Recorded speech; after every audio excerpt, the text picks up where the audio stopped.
we're instead going to look at old handheld gaming consoles and some things that some people would probably consider not consoles. Shout outs to the Nokia Engage. But we're going to make a tier list of the gaming handheld consoles that I remember from when I was a kid, and the ones that I owned. Because there's a few here that I didn't own, and I will not speak on them without proper know-how, right? There's a lot about these consoles that maybe I would have missed out on as a kid, and I don't want to speak ill of them when maybe they were really cool back in their day. Maybe they were before their time, like the PS Vita, and they didn't get enough shine and enough love from the company who made them. Anyways, let's look at this list. Boom! There's not actually a lot, which is kind of unfortunate. Shoutouts to the PSP Go for missing the PSP, what was it called? The PSP Go? For missing this list. Whoever made this didn't look up a picture of the PSP Go. But I'll tell you guys where I'm going to put it. So I want to start with the ones I don't know. Let me just move the ones I don't know to the back. And the ones that don't count. Because I'm not counting the Virtual Boy. The Virtual Boy is not a console. It's not being counted. I'm sorry. So these 4 are omitted. Because I either don't know what they are, or I've never used them. I've used the Virtual Boy. It's not a handheld. It doesn't belong in the handheld section. It barely belongs in the console section either, so I don't really know where you rate this thing. I don't know what this is either. I guess I'll move that out of the way. Bloop. We'll start with the classic, because I see it right here. The original, the OG, the Game Boy. My brother had one of these when I was a kid. The Game Boy, I played the shit out of it. He had like some old, really shitty Mortal Kombat game, Pokemon Red, I think, Tetris, and a Mario game. I can't remember what else. I think he even had a Wario Land game or something. There was a lot of cool games on here. The hardware was extremely limited, and the screen sucked, especially when I got to play it, because I had to wait until my brothers and my mom were asleep to play it, because I was supposed to be asleep too. If it's daytime, if you're a child with good eyesight still, and don't have to strain your eyes, this is probably an A-tier console if you didn't pay for it. Now, as an adult, with like eyes that I wear blue light glasses so I don't fuck them up while I'm streaming, I'm gonna put this shit in C tier. It's not the worst console. It was limited mostly by its time rather than by its own design. Okay, so like I'll put it in C. I don't really think there's any handhelds I want to put under C. I like how I called that the OG, but technically the Game & Watch games were first. These are really simple. These are really simple. They have like the same screen, kind of, right? But they're vertical handhelds instead, and they look very professional looking. They don't look like a toy. Motherfucker, we want a handheld for kids. We're putting this shit in D. The Game & Watches were the OG, the actual original, and I mean, sure, I guess they created the entire handheld market for Nintendo, but that doesn't mean they were good. They were just enough to start the entire handheld scene for Nintendo. I will move around a little bit now. We won't immediately go into the next Game Boys. We will now look at, I believe this is the Game Gear? This is the Game Gear. My stepbrother had one of these. And we had a Power Rangers game, a Sonic game, and a couple other games. This thing was fire. For its time, even though it was kind of limited and the screen was bad. The screen is better than the Game Boy screen. But looking back, the screen to body ratio of this device is terrible. But it was a pretty good console for what it was. I especially think it was really good for the time. It was way more expensive than the Game Boy, but the games were extremely high quality. It had good buttons and like a really nice chunky design. It just took way more batteries. And you blew through those batteries pretty hard because this device was extremely powerful for its time. I guess we could look at the shoutouts to the Engage. This was barely a phone and barely a gaming handheld console. This shit's going in D tier. I remember when I was a kid, one of the kids at school had this, and it was his phone, like his actual phone that his mom would call him from before, like once school would let out and we could take our phones out of our backpack. His mom would call him and he would pull out this fucking honker and he would be like, "Yeah, mom, I'm getting on the bus now. Bye. I love you." And everyone would fucking laugh at him because his phone looked so stupid, but it was also a gaming console that he would try to play during recess and then get bullied and put it back into his backpack. Shoutouts to bullying. I don't think the games are very high quality either. I didn't really get to see many of the games because every time he pulled that thing out, people just bullied him into non-existence. So, I mean, maybe that's just because kids are evil. Maybe that's the truth of it. Next, I guess we could look at another one of the old ones, right? We could look at the Game Boy Color. I think the Game Boy Color is a great step up over the original Game Boy. But I don't think it's that much better. So I'm going to put it in B tier, right? Like, if you can get a Game Boy Color and it's still working, the library for the Game Boy Color is massive because it has the Game Boy's original library and the Game Boy Color library. It has a better screen. It has, I'd say it's slimmer. It's slightly slimmer. Its battery life was better. But you still have to contend with, like, oh, you don't have a backlit screen, all that, this, that, the other. Like, the next iteration of the Game Boy is, like, one of the greatest consoles of all time. And I mean the SP and the Game Boy Advance. But shout outs to the SP also not being here for some reason. But they have the 3DS and the 2DS, but no SP. So I guess we'll have to talk about where the SP goes, huh? And the PSP Go. So, speaking of the PSP Go... Okay, it was before its time. Let's be real. The PSP was anemic when it came to storage space. So deciding to make the PSP all digital, I guess I could just go get my own pictures, right? Maybe we do that real quick. Let me find a picture of the PSP Go. Find a picture of the PSP Go. Image. Save. Let's go. I can just save the image. Save image. In downloads.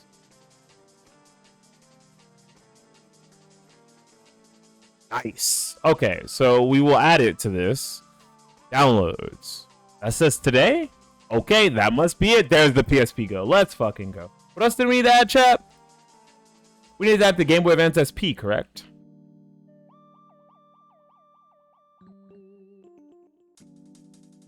We don't need to add the micro, though. I don't think the micro is, like, necessary to add. It's not really that different. It's just a smaller Game Boy Advance with a backlit screen. Oh, you know what? The backlit screen's pretty good, TBH, if I'm honest. That backlit screen kind of fucks. Let's also put this in the downloads folder. And... wait, we're not done. My bad. And... choose file... there we go. Okay, we learned how to add our own files to a tier list. Let's go. We just found that out right now. I had no idea how to do that. So now I can pull this bad boy up. The PSP Go had a really cool design. I love the slide up screen and the buttons being hidden under it. Right? Wasn't a touchscreen device though, so very awkward that it like had that closing design.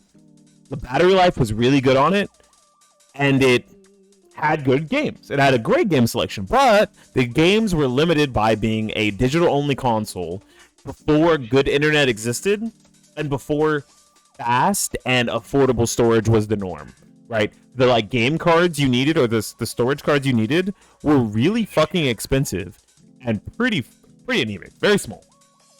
I had a PSP Go and a regular PSP, and honestly, outside of downloading games while I was at school, because I knew the Wi-Fi password, shout outs to the IT guy, or at a public library, because my home internet most of the time was not strong enough, I did not download games on this. To download a game, when we did have internet when I was a kid, I would have to download games overnight. If I wanted to get a game that was relatively large, like a Wipeout, an Outrun, any of the Metal Gear games, the God of War games that existed, I would have had to download them overnight. I did it with a couple, and then I realized I would just buy these from a GameStop. I think this thing could have been cool. This would be cool now. If they made a PSP Go 2 now, this shit would go hard.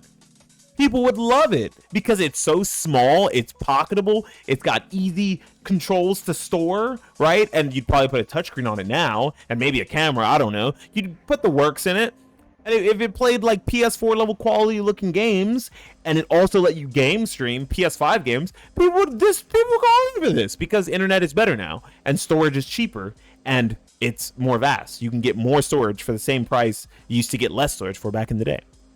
And that's the unfortunate truth of the PSP Go. Because I think if it existed now, if it existed even in like 2020, 2021, during the pandemic, This shit would have been flying off the shelves. Sony would have beat Nintendo's ass if they had released a handheld right around the pandemic. Animal Crossing, who's that? I just bought a PSP Go too. Hell yeah. All right, let's look at the next one. Sega Nomad.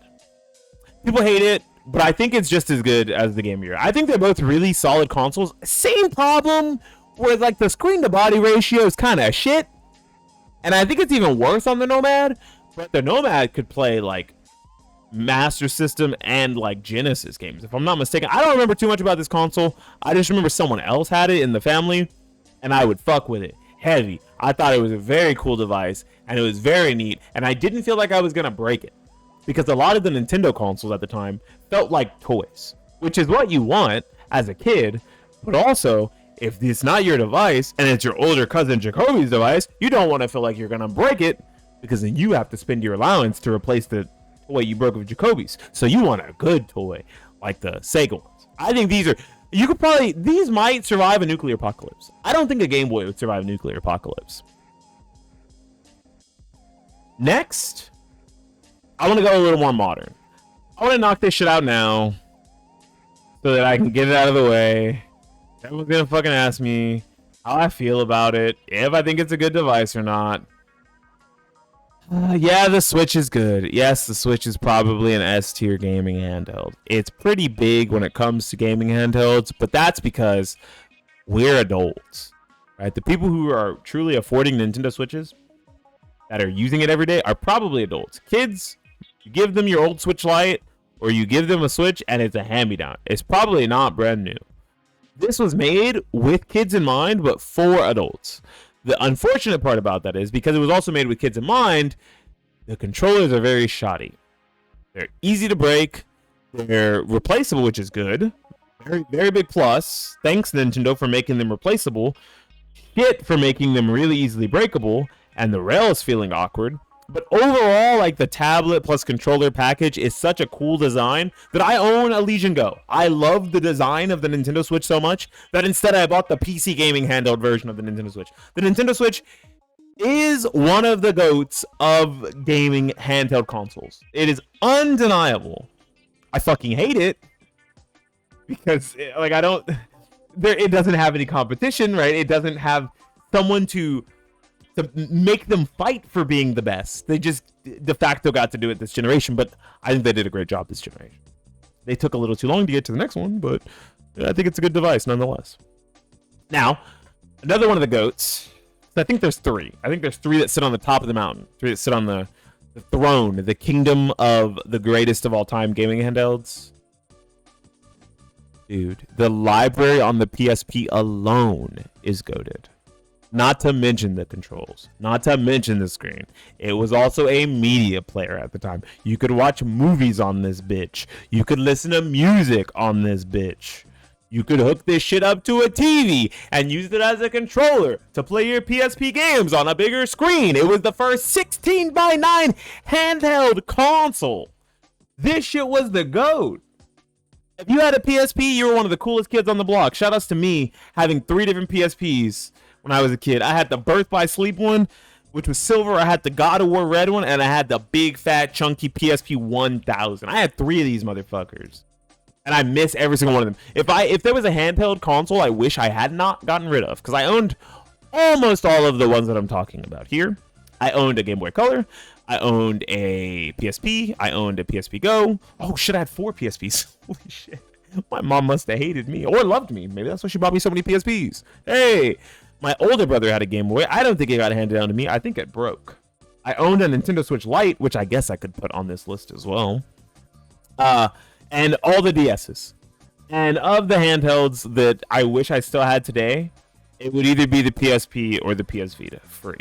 Those are the 2 consoles that I wish I kept. Unfortunately, the PS Vita's library is not very good, unless you like a lot of JRPGs and indie games. Right? It doesn't have a lot of first-party support, which is a little shitty. Very anemic support from Sony. I guess they thought people were going to go the way of phone gaming. Still hasn't happened. It looks like Sony really fucked up and could have just kept developing for their device. I digress. We are now looking at the Nintendo DS. The DS. The DS, the DS, the DS, the DS. The original DS was like 2 4x3 screens, and it was okay. Like, it wasn't bad, but it wasn't the best console either. The library was really good, but the hardware itself was not good. And I think because the hardware itself wasn't very good, I kind of have to put it in C tier. Like, it doesn't feel like it was good, and it's for the one reason that the hardware was so not good. Like, it was just the worst hardware I've ever seen when it came to a gaming handheld at the time, right? The hinge was really wobbly, the controls were shoddy, they wiggled a lot. The charging port was a mess. People had breaking charging ports on their original DS units. That's why they ended up making the DS Lite. It was probably the worst handheld fiasco outside of Joy-Con drift when it came to Nintendo's first-party gaming handhelds. I think it's like the worst of all of them. Joy-Con drift is probably worse because the price of the Nintendo Switch is so expensive, but at least they're replaceable. You couldn't really do anything about if you had problems with your Nintendo DS. You kind of just got fried. You kind of just got cooked. And that sucks. That sucks really bad. But like I said, the library was so good, so I can't put it in D. But I also can't put it I can't put it in B either, unfortunately. I have one more to add. Hold up. There we go. I'm not going to add the OLED and the Nintendo Switch LCD. We'll just leave them together because I think the Lite is on a different tier than the Nintendo Switch. Okay, that's why I had to put in the Lite. Sorry, chat, for adding another one. My bad. I know I'm making this tier way longer than it has to be. But another really good handheld that I'm going to put on the same tier as the A tiers. I think this is one of the best handhelds without being immediately the GOAT because its successor was the GOAT or its revision. The Game Boy Advance. Game Boy Advance had great controls, good screen outside of it being, you know, the shitty non-backlit screen, good battery life, amazing library, great selection of colors. The link cable was super cool, being able to play your games with friends. The fact that this was the first console, the first handheld console, to have link cable capability where only one of you needed the cartridge, right? I think Mario Kart, I believe it was called Super Circuit?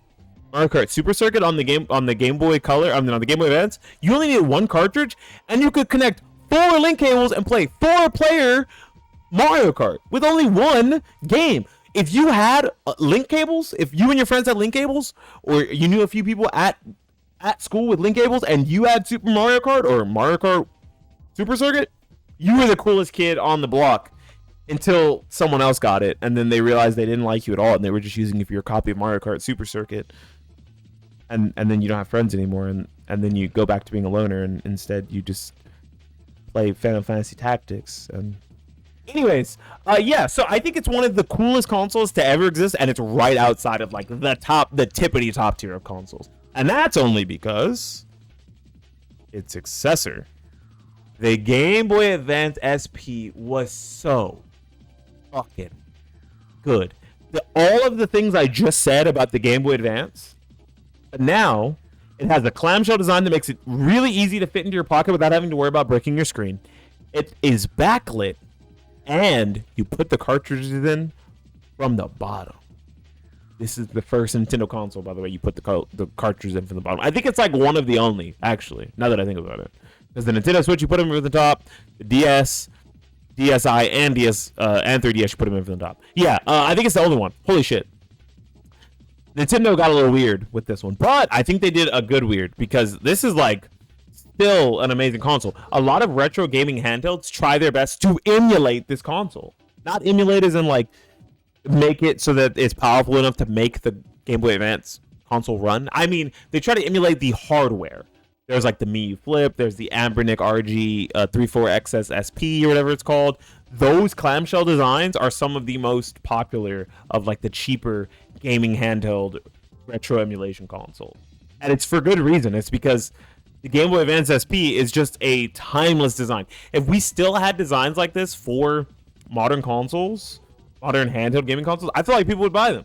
Unfortunately, most of the more powerful ones are gaming handheld PCs, and because they're gaming handheld PCs, they'd be thick as fuck, or they'd require a lot of very good cooling to keep a design that small and slim and still be pocketable and portable.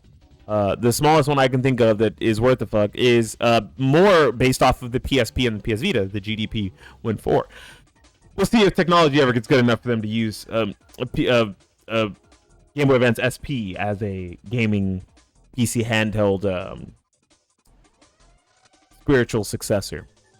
Anyways, yeah, this is my like GOAT. I'm gonna tell you guys now, it's over for the S tier. S tier is done. These are my 3 favorite gaming handheld consoles of all time, and I don't think it's even particularly close. I don't think it's close.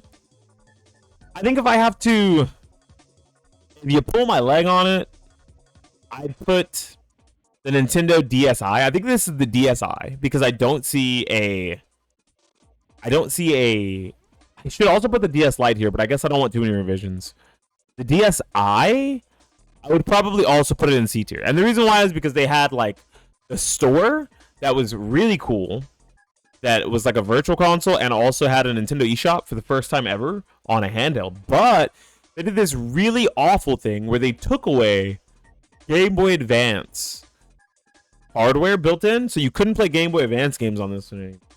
So while it was a step up in hardware from the original DS and the DS Lite, it was a step back from the DS Lite, which would probably be in B tier if I were to put it here, but I'm too lazy.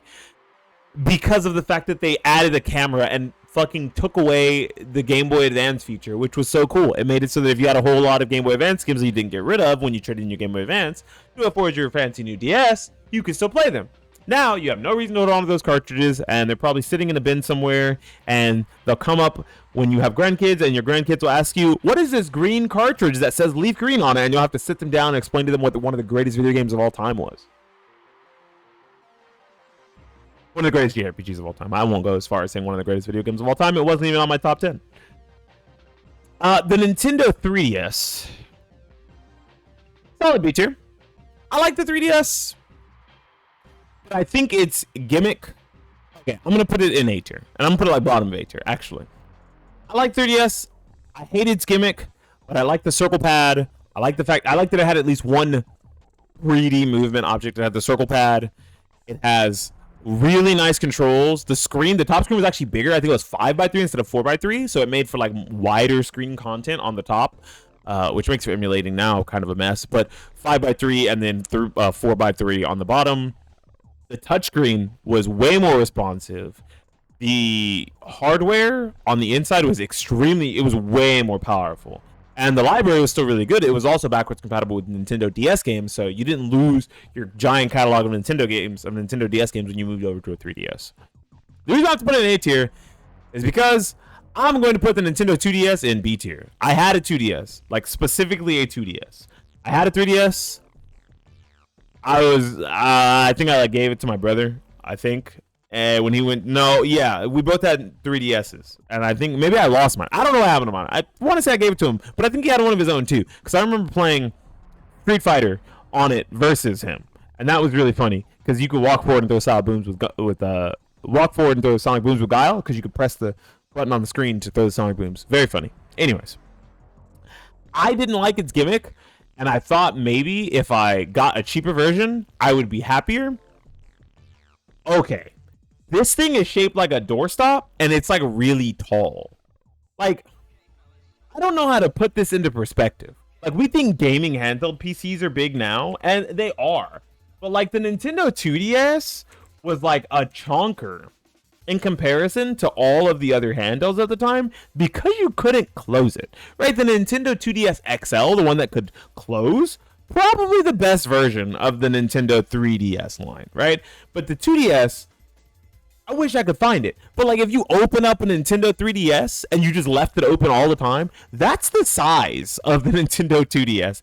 And it's just like awkward. Like it looks like a doorstop, it's shaped like a doorstop, you could probably use it as a doorstop, and it's just like, I don't know, it's missing like the flair of Nintendo, and I think that might be the problem. But like, it's not their fault. They were trying to design something that people wanted and they thought they wanted, and we were all wrong and none of us wanted it, and it was the worst thing in the world. And it was still good hardware wise and good library wise, so I can't put it in C or D, but it's just maybe okay. How do I put this? It's ugly. I'm basically ugly shaming the 2DS right now. That's it. I'm ugly shaming the 2DS. That's it. But if we're gonna talk about really pretty consoles, I'm putting this shit at the top A. Dude, the only thing holding the PS Vita back from being the greatest handheld console of all time was fucking Sony not supporting it. This thing had powerful hardware, amazing controls, sick features,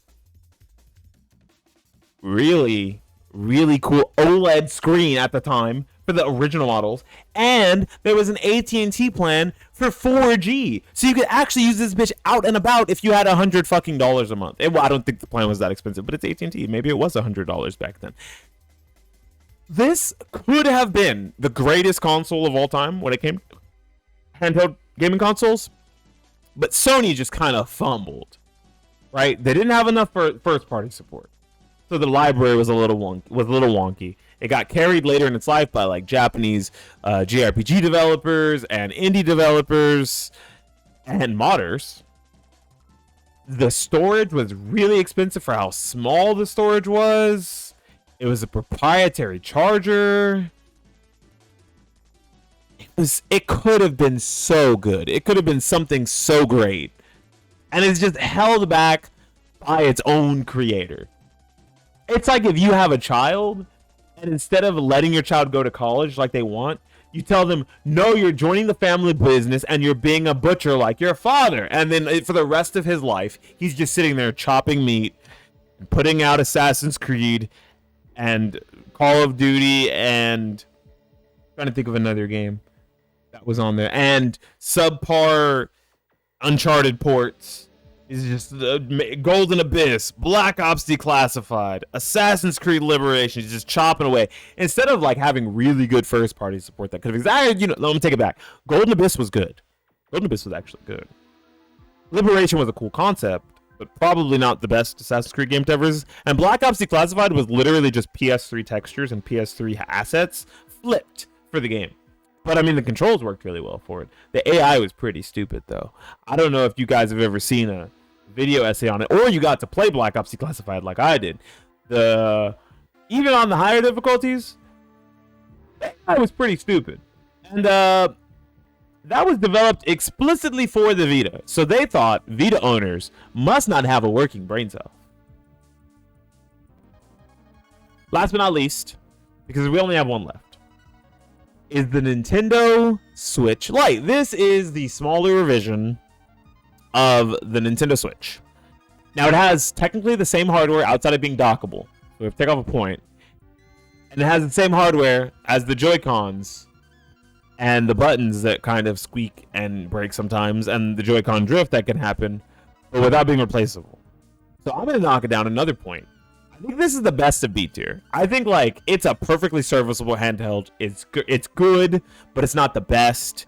It doesn't have the docking capability. It doesn't have the versatility of a full-size Nintendo Switch, but it's also smaller. Probably actually fits in your pocket if you really need it to. Has the same game library, the same power level, which is good. But it's just missing those features and the repairability or replaceability of parts that could potentially go out on it.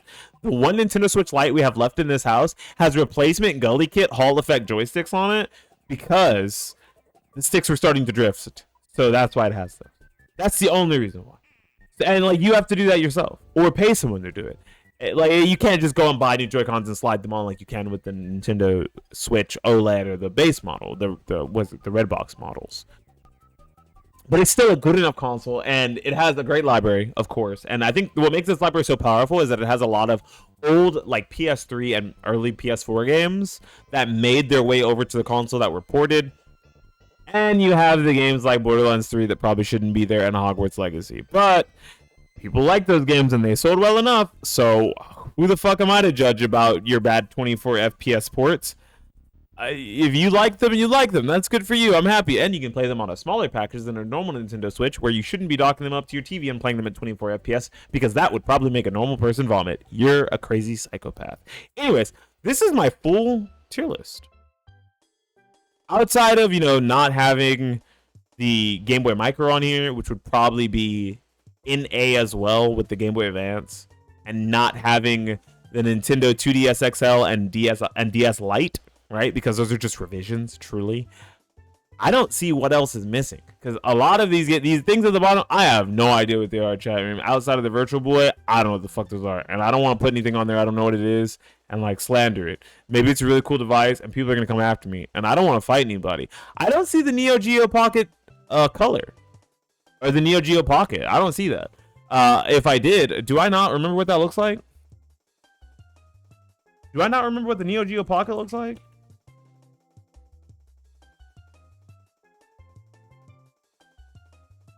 Don't remember it, dude. This is the Neo Geo Pocket. The Neo Geo Pocket was pretty good. It wasn't bad. I'm sorry. I only remember it in blue. I didn't know that it came in black. So I was a little confused when I saw this. Oh yeah, even on Google. When I Googled Neo Geo Pocket, the first one to show up, look, let me show you guys, chat. I'm not lying to you guys. The first one to show up, or the second one to show up rather, is blue. Okay, I'm not bullshitting you guys. My bad. I'm not a fake fan or a hater. There goes my tier list. I'm not a fake fan or a hater. I just didn't realize that the Neo Geo Pocket was there. I'm so sorry. So let me go grab my tier list if it's still there. It's probably not still there. I probably have to recreate it all. That would really suck. I probably do have to recreate it all. Damn. Oh, I could just go to the template and then add things, right? Yeah, I can just go to the template and then re-add the stuff. Oh, it's still here. This is mine, right? Yeah, this is mine, but it doesn't have the things I added. So I can just re-add them and we're good. We're done. So I just need to re-add this. Oh. And I put this in C, right? Like, because it could have been great. I either put it in C or D. Maybe I put it in D. I think I put it in D. Yeah, that sounds like me. Let's put this. And I put this in S because it's the GOAT. I'm not even gonna I can't forget where I put one of the greatest handheld consoles of all time. And then I put this in B, where it belongs. And the Neo Geo Pocket color. The Neo Geo Pocket, my bad. I'm sorry, chat room. I thought this was not here. I didn't realize that it came in black. I only remember it in blue because I guess it was a special edition or something. This is a pretty good console. This is a neat little device. I don't think it's better than the original Game Boy, but I don't think it's that much better than the Game Boy Color where I can move it up a whole tier. Yeah, because I wouldn't think of it as good as the Game Boy Advance. So I'm going to put the Neo Geo Pocket in B tier. And I think that's fair. Like, maybe you disagree because you're a huge Neo Geo fan and you love the hardware. And emulating some of those games now, they still hold up really well with 60 FPS hacks. So I could be wrong, but on original hardware, the games didn't play that great. Let's be fucking honest. So because of that, I'm putting it in B tier. This is my gaming handheld console tier list. Make your own. If you disagree with me, leave it in the comment section down below, like a link to it or whatever. Don't send any random spam links though. I think YouTube's cracking down on that. Like the video, subscribe to the channel if you want to see stuff like this live with all the blunders and stuff that I'm not going to edit out anyway. So you're going to see them on YouTube as well. Come over to the Twitch streams and watch these things live and type in the chat and tell me I'm wrong about all of the placements for stuff. And say that the Nintendo 3DS is the greatest console of all time. And that there's no way in hell that the Nintendo 2DS is really shaped like a brick. That I'm memeing and it's propaganda. Anyways, this has been Beating Package for the YouTubes. Talking about my gaming handheld console tier list. Signing out and saying peace.